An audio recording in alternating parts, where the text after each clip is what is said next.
ලිංගාශ්‍රිත බෝවන රෝගවලින් ආරක්ෂා වීමට මෙන්ම අනපේක්ෂිත ගැප් ගැනීම වැළැක්වීමට කොන්ඩම් හෙවත් උපත්පාලන කුපු බහුලව භාවිතා කරනු ලබයි. විවිධ වර්ගවලින් හැඩයෙන් සහ රසයෙන් යුක්තව නිපදවා ඇති කොන්ඩම් වැඩි වශයෙන් නිර්මාණය කර ඇත්තේ පිරිමින්ට පැළඳීම සඳහාය. එහෙත් කාන්තාවන් වෙනුවෙන් පවා අද වන විට කොන්ඩම් නිර්මාණය කර ඇති බව ඔබ දන්නවාද? කාන්තාවන්ගේ සෞඛ්‍ය ආරක්ෂාව උදෙසා HIV හා ලිංගාශ්‍රිත රෝගවලින් මෙන්ම අනපේක්ෂිත ගැප් ගැනීම වළක්වා ගැනීම වෙනුවෙන් වූ ආරක්ෂාකාරී විකල්පයක් ලෙස කාන්තා කොන්ඩම් හැඳින්විය හැකිය.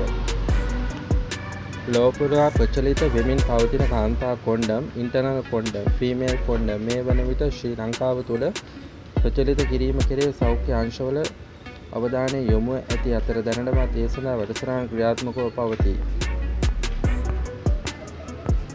කාන්තා කොන්ඩම් කියන්නේ මොනවාද? කාන්තා කොන්ඩම් කියන්නේ පිරිමි කෙනා කොන්ඩම් එකක් පාවිච්චි කරන්න කැමති නැතිනම් කාන්තාවන්ට ලිංගාශ්‍රිත රෝගවලින් ආරක්ෂා වෙන්න තමන්ටම පාලනයක් යෙදෙන ක්‍රමයක්. යයි ලිංගාශ්‍රිත රෝග පිළිබඳ විශේෂඥ වෛද්‍ය තිලානි රත්නායක කියා සිටියාය.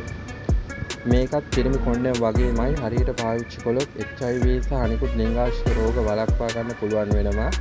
මේක කාන්තා කොන්ඩම් කියලා හඳුන්වා දුන්නාට සමහරක් වෙලාවට ඉන්ටර්නල් කොන්ඩම් කියලා කියනවා.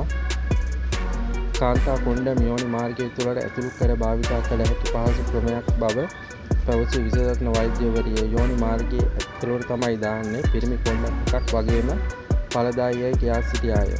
ස්ත්‍රී කොන්ඩමය ලිංගික සම්බන්ධයකදී පුරුෂ උත්පන්න රඳවාගෙන ලිංග සමග සම්බන්ධ වීම අවහිර කර ගත් ගැනීම වළකයි. එමෙන්ම එකිනෙකාගේ ලිංගික ශ්‍රාවයන් ස්පර්ශ නොවන බැවින් ලිංගික බෝවන් රෝගවලින් ආරක්ෂා කරනු ලබයි.